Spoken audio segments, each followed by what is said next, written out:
तो स्टार्ट करते हैं लेक्चर 32 पार्ट बी से। ओके, सबसे पहले कुछ कैलकुलेशन वाला पार्ट है। तो आपका पी बल्क जो होता है इक्वल टू आपका एक्सेप्टर के इक्वल होता है, एक्सेप्टर इम्प्योरिटी के N A equal to N I E raise to E I minus E F और अपॉन के टी। अब यहाँ पे जो एन ए और एन डी है उसमें यही चीज़ आ जाता है कि ये ठीक है एन आई के इक्वल है। अगर ऐसे बात करेंगे तो ई एफ माइनस ई आई के इक्वल भी हो जाएगा। ओके, और अपॉन के टी हो जाएगा। अगर एन डी की बात करेंगे, ठीक है, ई एफ माइनस ई आई हो जाएगा वहाँ पे, और यहाँ पे ई आई माइनस ई एफ है। ठीक है, इतना डिटेल में खैर नहीं जा रहे। तो ये चीज़ आपकी हुई। अब यहाँ से हम इसको एन भी लिख सकते हैं, इसको केवल हमने एन लिख लिया है। Okay, N equal to N I E raise to, अच्छा एन लिख नहीं लिया है, ये वही चीज़ जो मैंने इधर बताई कि आपका एट द सेम टाइम आपका एन ये होता है और पी आपका ये होता है, जिसको हम पी को पी बल्क हमने माना है। ठीक है, initially E I is above E F. तो इनिशियली देखो मेन लॉजिक जो है पूरा आपके इस पूरे मॉसकैप के अंदर का मेन लॉजिक सबसे ज़्यादा इंपॉर्टेंट वो यही है। ये आपने समझ लिया तो पूरा सब कुछ एक्युमुलेशन इन्वर्जन और ये सारी चीज़ें समझ ली। तो आप ये समझो कि सबसे पहले हम पी बल्क की बात कर रहे थे तो वहाँ ई आई माइनस ई एफ था। तो ई आई जो था वो ई एफ से अबव था। Let me use a different colour pen. E I जो था वो ई एफ से अबव था इनिशियली, बट आपने उसी चीज़ को उल्टा कर दिया। So E F minus E I is less than zero था। ठीक है, अगर ये ई आई ई एफ से बड़ा था तो इसका सीधा सा मतलब है कि ई एफ माइनस ई आई अगर आप करोगे तो वो लेस देन जीरो हो जाएगा।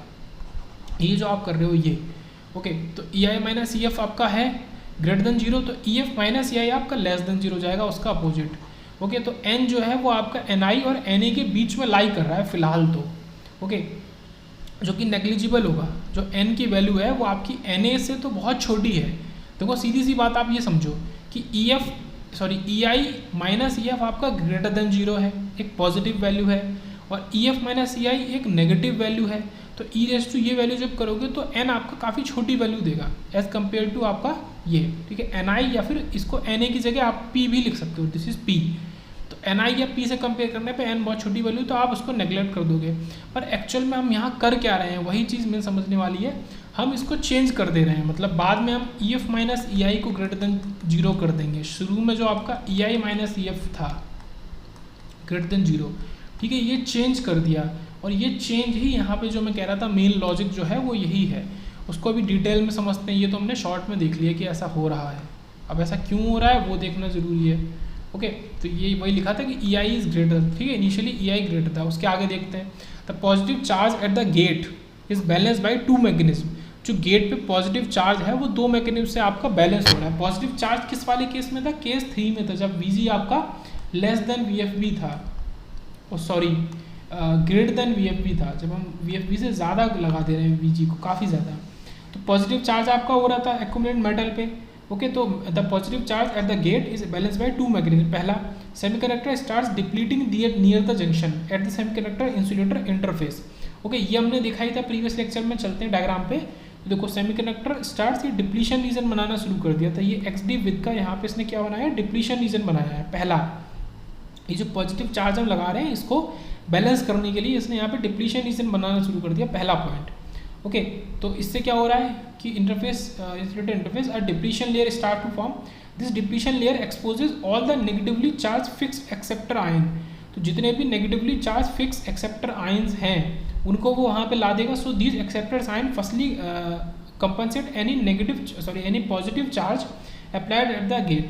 तो कुल मिला के देखो सीधी भाषा में वो यही कह रहा है कि यहाँ पे ये नेगेटिव जो ये आयन्स हैं आपके, ओके, इनको लाएगा और उससे क्या होगा, ये इसको कंपेंसेट कर देंगे। ओके, पॉजिटिव चार्ज को कंपेंसेट कर देंगे तो ये इन आयन्स को यहाँ पे लाएगा। ठीक है, डिप्लीशन रीजन के अंदर। तो कुल मिला के वो यही कह रहा है। Okay, this depletion layer exposes all the negatively charge fixed acceptor ions. So these acceptor ions firstly compensate any positive charge applied at the gate. तो देखो आधा काम तो ये कर रहे हैं। कौन कर रहे हैं? आपके एक्सेप्टर आयन्स जो हैं, आपके नेगेटिवली चार्ज एक्सेप्टर आयन है।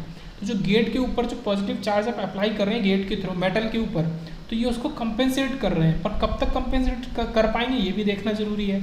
फिर आता है दूसरी चीज़, दूसरा मैकेनिज्म क्या है? The bending of bands in semiconductor encourages electrons to accumulate near the interface. तो जो आप बैंड को बैंड कर रहे हैं, ठीक है, तो सेमीकंडक्टर के अंदर जो इलेक्ट्रॉन्स हैं तो उनको ये इनकरेज करता है एक्युमुलेट होने के लिए इंटरफेस के पास। ओके, तो दूसरी चीज़ आपकी ये भी हो रही है कि जो इलेक्ट्रॉन्स हैं एक तो ये नेगेटिव आयंस आपके अलग हैं और उसके साथ में ये इलेक्ट्रॉन्स भी यहाँ पे एक्युमुलेट होने के लिए तैयार हो गए हैं। ओके, ये जो सेमीकंडक्टर में इलेक्ट्रॉन्स हैं ये भी एक्युमुलेट होने के लिए तैयार हो रहे हैं। तो ये दो चीज़ हो गई, एक तो ये आपके नेगेटिव एक्सेप्टर आयन हो गए और आपके एक ये इलेक्ट्रॉन वाली बात हो गई।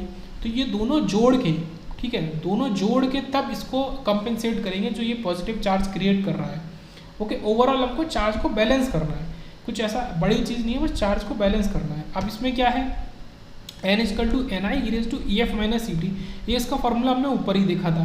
पर इनिशियली हमको पता है कि ई आई जो है वो ग्रेटर देन है ई एफ से, या फिर बोलना तो E I minus E F greater than है 0 से, और n के फॉर्मूले में यह आता है। तो शुरुआत में तो n लगभग नेग्लिजिबल हो गया था।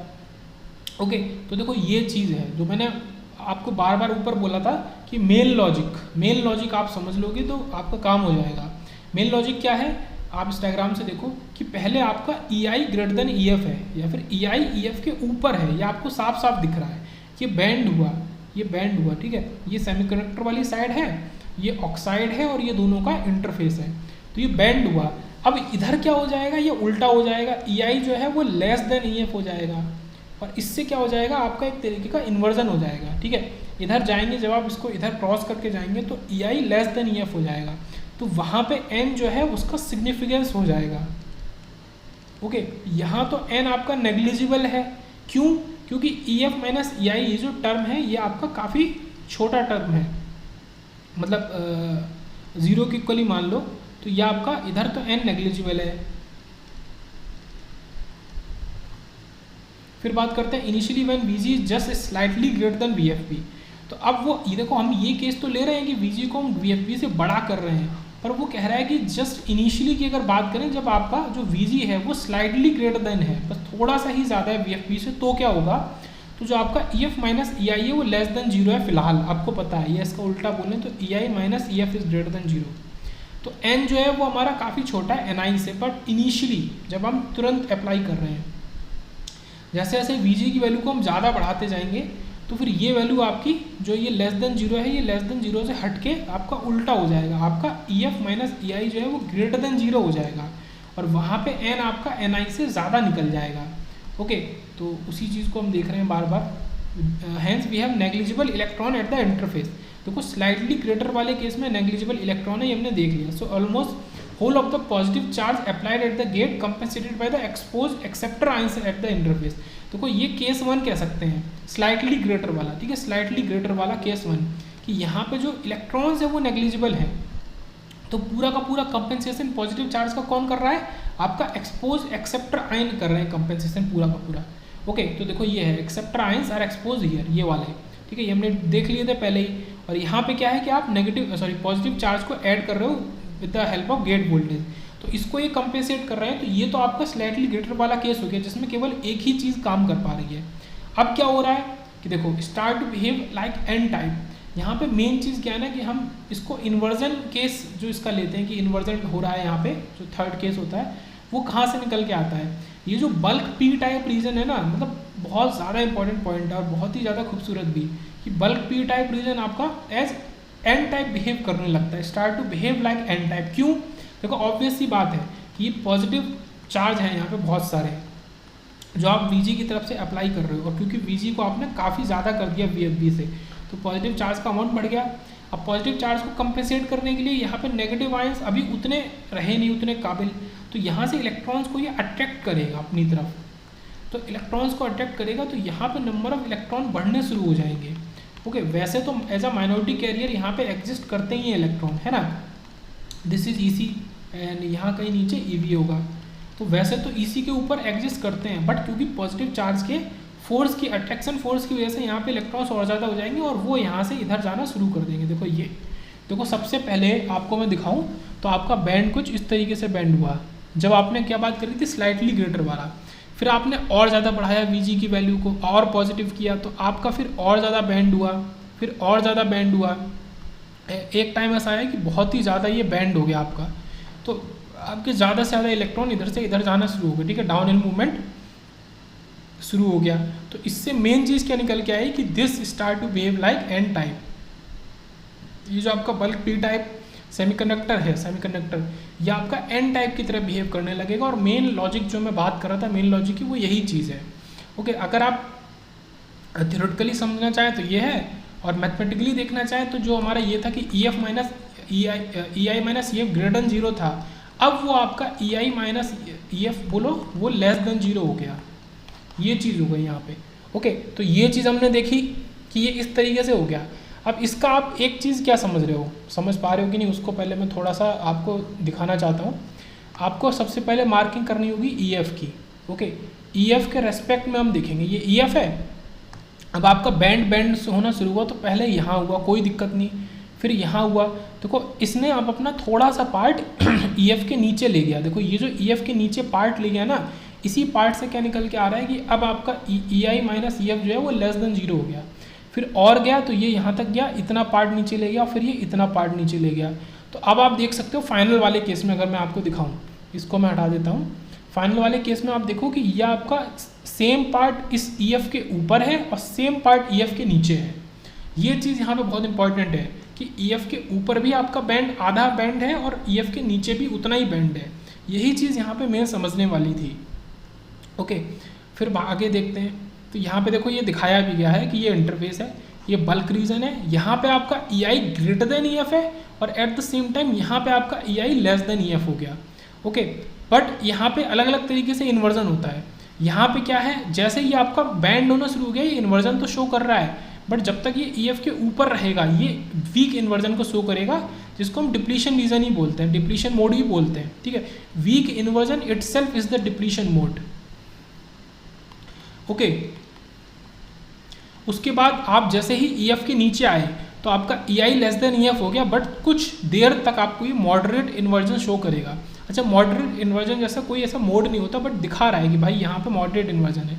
और आप जैसे और ज़्यादा नीचे जाएंगे तो आपको ये स्ट्रॉन्ग इन्वर्जन देने लगेगा। तो ये चीज़ यहाँ पे हो रही है। ठीक है, N equal to N I E raise to E F minus E I upon K T. तो यहाँ पे ई एफ माइनस ई आई अब ग्रेटर देन जीरो बन जाएगा। ठीक है, और एन जो है वो ग्रेटर देन एन आई बन जाएगा। तो एक्चुअल में इस चीज़ को काफ़ी मैंने डिटेल में समझा दिया कि ये चीज़ यहाँ पे हो रही है। उसके बाद we keep on moving V G more positive, हम उसको और ज़्यादा पॉजिटिव करते जाएंगे। Then E I keep on banding more, तो ई आई और ज़्यादा आपका बैंड होता जाएगा। And at the same point E F minus E I जो है वो आपका ग्रेटर देन जीरो हो जाएगा, जो कि पहले कभी लेस देन जीरो होता था। And at this movement significant number of electrons start to accumulate near the junction, और इस मूवमेंट पे significant number of electrons start आपका अकोमुलेट होना स्टार्ट कर देंगे। Has to compensate heavily positively charge gate. ठीक है, जो गेट पे आपने हैविली पॉजिटिवली चार्ज को अप्लाई कर दिया है, उसको कंपेंसेट करने के लिए अब आपके पास क्या क्या है, number one is acceptor ion, number two is electrons at the interface. Let us make V G much greater than the V F V. अब हम वी जी को और ज़्यादा बड़ा बनाते हैं। ओके, तो ये चीज़ यहाँ पे शो हो रही है। ठीक है, ये इन्वर्जन लेयर आपने यहाँ पे अप्लाई करना शुरू कर दी। तो ये जो लेयर बन रही है ये इसके नीचे जा रही है, ये और नीचे जा रही है। तो यह आपका क्या है, एक स्ट्रॉन्ग इन्वर्जन लेयर है। बल्क पी रीजन और न्यूट्रल पी रीजन भी इसको बोल सकते हैं कुछ इस तरीके से। तो जैसे जैसे आप वीजी को भी पॉजिटिव करते जाएंगे, ये नीचे करते जाएंगे, तो आपका स्ट्रॉन्ग इन्वर्जन लेयर ये आपका बनता जाएगा। ठीक है, ये नीचे करेंगे तो इसके रिगार्डिंग ये है। और ये जो डिफरेंस है नीचे, ये Q इंटू फाई एफ है, और ये जो डिफरेंस है इधर ई एफ और ई आई का, वो भी Q इंटू फाई एफ है। तो आपको साफ साफ दिख रहा है कि E F minus E I is Q into phi F. और आप इसका मॉड भी ले सकते हैं एक तरीके से, या फिर आप ई आई माइनस ई एफ भी बोलते हैं। मॉड ऑफ दोनों का मैग्नीट्यूड, चाहे इससे इसको माइनस करो चाहे इससे इसको, वो आपको Q इंटू फाई एफ ही देगा, सेम वैल्यू देगा। तो जो मैंने बात करी कि जो इसके ई एफ के जितना नीचे है उतना ही ये बैंड ऊपर है। ठीक है, ये काफ़ी इंपॉर्टेंट पॉइंट था। Phi F is the Fermi potential of P type semiconductor. तो E I minus E F is equal to Q into phi F, ये हमने देख लिया। So in bulk P type semiconductor की अगर बात करें, P is the majority hole concentration, P is equal to N A. ठीक है, ये सबको पता है। तो अब यहाँ पे हम क्या इसी फॉर्मूले में यूज़ कर लेंगे, जो ई आई माइनस ई एफ है उसको हम Q फाई एफ की तरह यूज़ कर लेंगे। तो ये आपका कुछ ऐसे बन जाएगा, P is equal to N I E raise to Q phi F upon K T is equal to N A. तो इसको यूज़ करेंगे। ओके, आगे बढ़ते हैं। Now banding could become more severe, अब बैंडिंग और ज़्यादा हो गई, and we could reach a point at the same particular applied gate voltage where E I minus E F in the bulk P type semiconductor is equal to the E F minus E आई। देखो ये मैंने जो ऊपर बात बोली थी वही चीज़ कि अब आपने इतना ज़्यादा वोल्टेज को लगा दिया है कि जो आपका ई आई माइनस ई एफ हुआ करता था अब वो जो भी वैल्यू होती थी Q इंटू फाइव पे, वो तो हमें पता है, मान लो मैंने उसको x ले लिया वैल्यू, तो इसका जो उल्टा है EF माइनस EI, अब वो भी आपका x के इक्वल हो गया। इसका सीधा सा मतलब है कि अगर ये EF है तो आपका जो बैंड है वो इसके ऊपर भी इतना ही और फिर इसके नीचे भी इतना ही चला गया है, ये चीज़ है। ओके, ये बहुत इंपॉर्टेंट पॉइंट है। तो ये तो आपको समझ में आया कि equal to the EF minus EI at the semiconductor insulator interface the gate voltage at which this thing is happening. तो गेट वोल्टेज जिस पे ये चीज़ हो रही है कि आपका EF के ऊपर भी इतना ही और नीचे भी इतना ही है। ओके, EI माइनस EF की वैल्यू और EF माइनस EI की वैल्यू इक्वल है, तो उस जिस गेट वोल्टेज पे ऐसा हो रहा है उसी गेट वोल्टेज को हम थ्रेशोल्ड वोल्टेज भी कहते हैं। तो ये भी अपने आप में काफ़ी इंपॉर्टेंट पॉइंट, ठीक है, वेरी इंपॉर्टेंट पॉइंट। उसी वोल्टेज को हम थ्रेशोल्ड वोल्टेज भी कहते हैं। The gate voltage at which this thing is happening corresponding applied gate voltage is known as threshold voltage. Okay, तो अभी तक हम VFB और VG को कंपेयर कर रहे थे। अब VG की जगह हम नया टर्म लेके आएंगे VTH, थ्रेशोल्ड वोल्टेज। तो at VG equal to VTH। देखो ये तो आपको पता है कि यहाँ पे आपको स्ट्रॉन्ग इन्वर्जन मिलेगा। ओके, क्योंकि मैक्सिमम लगभग हम इतना ही अप्लाई कर सकते थे, तो स्ट्रॉन्ग इन्वर्जन आपको इस जगह पे मिलेगा। ओके, तो EF माइनस EI जो है वो आपका किसके इक्वल हो जाएगा, at the interface equal to EI minus EF at the bulk. ठीक है, ये इंटरफेस के ऊपर और ये आपका बल्क। ठीक है, अब आप देखो कि देखो ये आपका इंसुलेटर है और आपका बैंड ये EF है और आपका यहाँ एक पतला सा डिप्लीशन इज लाइन बनी, तो आपका ये जो बैंड इधर नीचे इसके बैंड है, तो ये जो ऊपर वाला हिस्सा है ये बल्क के अंदर है और ये जो नीचे वाला हिस्सा है एक्चुअल में ये कहाँ है, ये इंटरफेस के ऊपर बोला जाएगा। ओके, है डिप्लीशन रीजन के अंदर। तो एक बार हम इंटरफेस वर्ड को यूज़ कर रहे हैं, एक बार बल्क को, ये भी इंपॉर्टेंट चीज़ है, इसको भी याद रखेंगे। सो नाउ अब देखो इस वाले केस में तो हम P ले लेते हैं, P इजकल टू या Na इजकल टू जो भी हम ले लेते हैं, कोई दिक्कत नहीं। यहाँ पे आप N को लेंगे, N equal to Ni raise to EF minus EI और इसको भी सेम वैल्यू लिख लेंगे Q इंटू 5F। तो ये आपका N का भी फॉर्मूला निकल के आया। तो at VG equal to VTH। अब आप ये देखो कि अगर आप VG को VTH के इक्वल ले रहे हो तो आपको साफ साफ दिख रहा है कि N और P एक दूसरे के इक्वल हैं। देखो बाकी चीज़ें तो वही थी बट एक ई रेस टू समथिंग में डिफरेंस था, तो वो आपने सेम कर दिया, Q इंटू 5F कर दिया, तो वो दोनों केस में सेम आ गया। तो देखो यहाँ पे आपको क्या मिल गया, N इजकल टू P के इक्वल वैल्यू मिल गई आपको। ओके, तो at VG equal to VTH की जब बात कर रहे हैं, minority carrier electron concentration at the interface is equal to the majority carrier hole concentration. देखो इस पॉइंट पे या इस वोल्टेज की वैल्यू पे जो माइनॉरिटी कैरियर इलेक्ट्रॉन का कंसंट्रेशन है वो आपका एकदम इक्वल है किसके, मेजॉरिटी कैरियर होल के कंसंट्रेशन के equal in the bulk P region P type semiconductor. मतलब ये जो P टाइप का सेमीकंडक्टर था जो हमने बोला था कि अब N टाइप की तरह बिहेव करने लगेगा, इसका सीधा सा मतलब है कि पहले लगभग जितने होल होते थे अब लगभग उतने ही नंबर में आपको इलेक्ट्रॉन जनरेट होकर दे देगा। तो यही चीज़ यहाँ पे हो रही है। अब एक इन्होंने और स्टेप आगे चलेगा, नया केस बना दिया है कि अगर हम VG को VTH से भी ज़्यादा लगा देंगे तो क्या हो जाएगा कि जो आपका N है, और एक्चुअली में आपको ये भी पता होना चाहिए कि N equal to P equal to Na, ठीक है, क्योंकि P ही Na के इक्वल है, तो N की जो वैल्यू है वो आपकी Na से और ज़्यादा ऊपर चली जाएगी। So now by making VG is greater than VTH we have brought minority carriers at the interface and therefore the semiconductor insulator interface is inverted.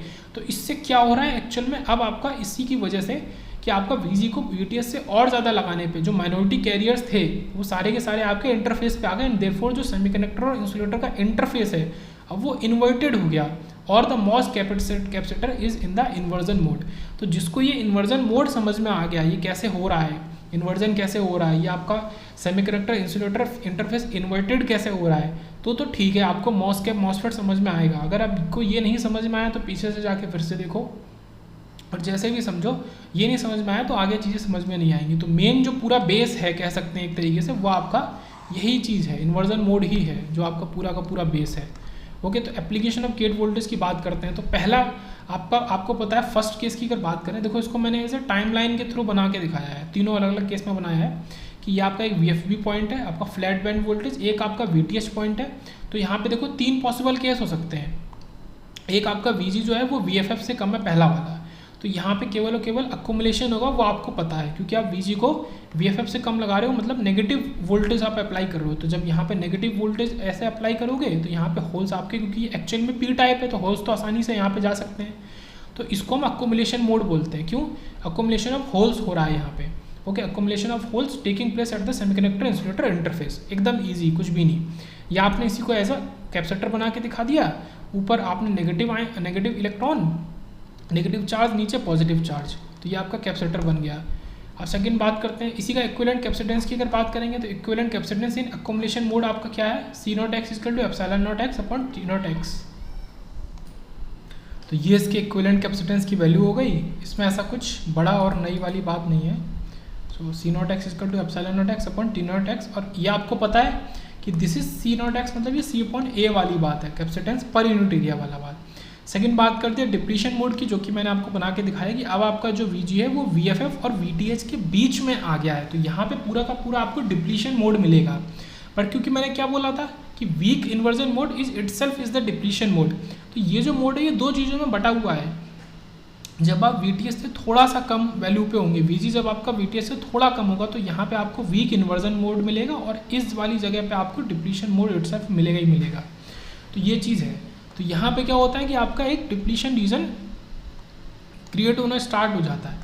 तो हमने जो एक्सेप्टर आयंस देखे थे ना, नेगेटिव एक्सेप्टर आयंस, तो यही यहाँ पे आपके बन रहे हैं। जब तक ये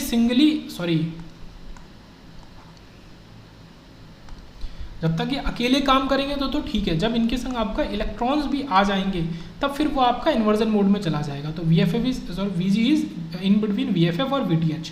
तो यहाँ पे डिप्लीशन रीजन बना है, तो ये आपका कुछ इस तरीके से आपको कैपेसिटेंस दिखाई देगा कि ये आपका एक प्लेट ये है, एक प्लेट नीचे है, और एक बीच में आपको इंटरफेस दिख रहा है, और इसकी विद T0x है और इसकी विद XD है।